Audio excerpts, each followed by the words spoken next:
Nous allons voir maintenant les calques de forme. C'est un outil très fort dans After Effects qu'on utilise beaucoup, pour ne pas dire uniquement, pour faire du motion design. Voilà ce qu'on va faire, plus ou moins. J'appelle le serpent qui se mange la queue. Pour cela, on commence avec une nouvelle composition. Ok, on va l'appeler le serpent qui se mange la queue.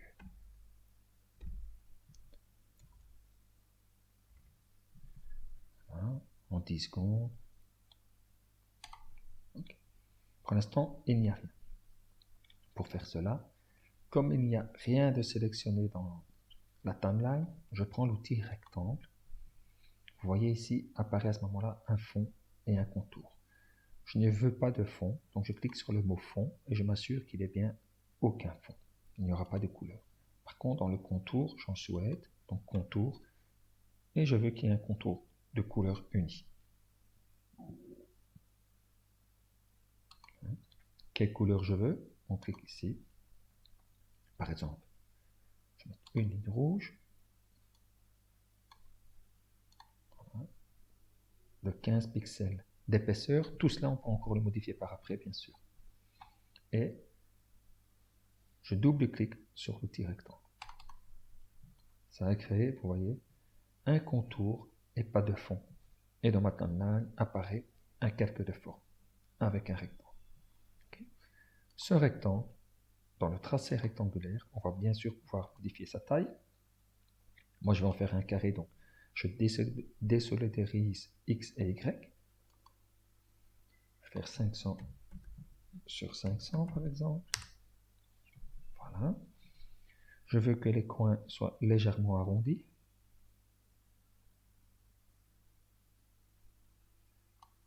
Voilà. Et la position me convient.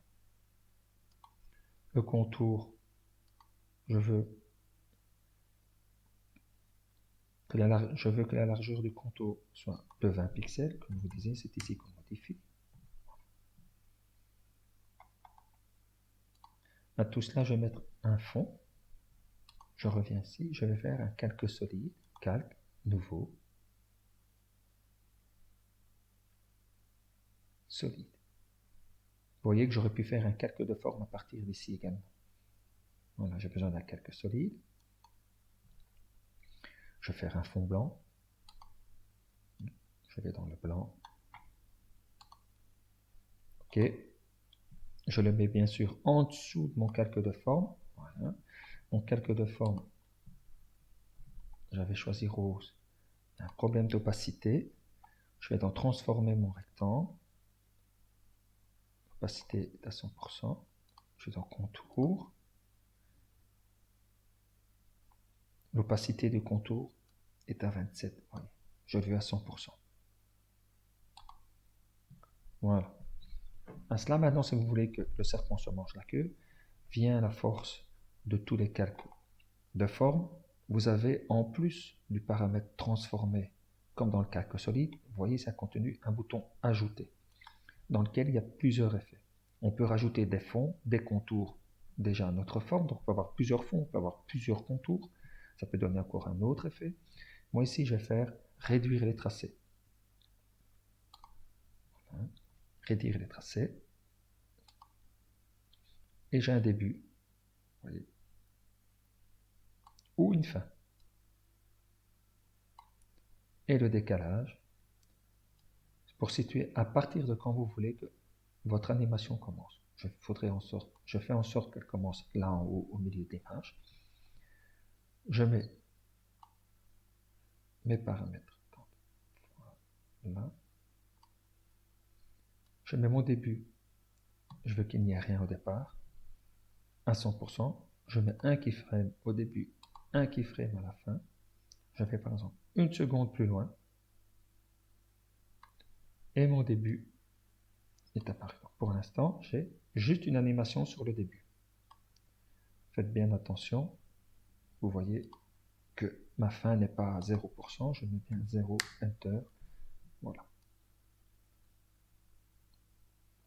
Et imaginons qu'à partir de la moitié du chemin, je voudrais que la fin commence à s'animer également. Donc, je reprends le keyframe que j'avais activé en début, je le mets ici. Et un peu après que le début soit arrivé, il se fasse rattraper. Je mets bien 0.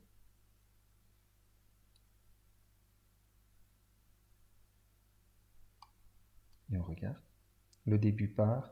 Une fois que j'arrive à la moitié, regardez, la fin part également et essaye de rattraper le début.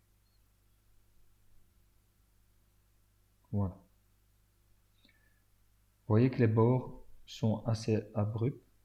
On peut bien sûr modifier cela. On retourne dans son contour. Et ici, extrémité de la ligne.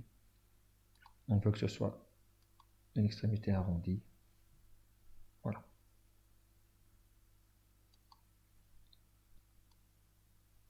Cet effet permet également de créer, par exemple, je vais vous montrer, une ligne qui part. Je suis toujours dans mon calque de forme. Au lieu d'utiliser mes formes, je vais utiliser l'outil plume. Ça ouvre toujours la même fenêtre de fond et de contour. Clique un point, je reste Shift allumé pour faire une ligne droite, et je reclique un deuxième point. Ça va créer, vous voyez, un contour et pas de fond. Je peux bien sûr modifier cela. Donc vous voyez, ça s'appelle une forme ici. Je vais l'appeler ligne. Je la sélectionne, Enter, je peux la renommer ligne. Voilà, si je la rends aveugle, c'est bien la ligne. Si je vais plus loin, je vois mon carré, parce qu'il avait disparu, j'étais revenu à 0 dans ma timeline, c'est pour ça qu'on ne le voyait plus.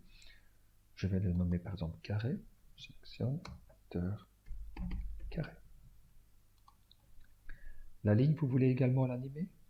On va dans ligne, on le déplie. Comme on est dans ligne, on va lui ajouter l'effet réduire les tracés. Je veux que lorsque le carré a fini son animation, donner des animations à ma ligne, j'ouvre l'onglet réduire les tracés. Ici au début, donc il faut qu'elle soit disparue. Donc je suis bien au début. Ici au début, je voudrais que la ligne, on ne la voit pas. Donc je la mets à 0. C'est pas le début, c'est la fin qu'il faut ramener. Voilà. Et par exemple 10 images plus loin, je veux qu'on voit cette ligne. Voilà. Je veux qu'elle ait également un bord arrondi. Je retourne dans ma ligne, je retourne dans mon contour et je lui mets un bord arrondi. Je vais modifier la couleur, mettre plus du mauve pour rester dans le code couleur d'After Effects. OK. Je redéplie, je replie ma ligne et je me retrouve avec les deux animations du calque de forme.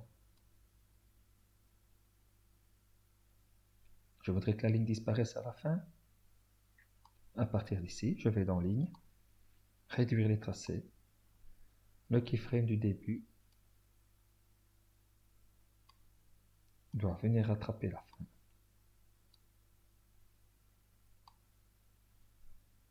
Voilà. Et maintenant, cette ligne, je vais rapprocher la zone de travail de calcul. Je fais spacebar et je peux prévisualiser ce qu'on vient de faire.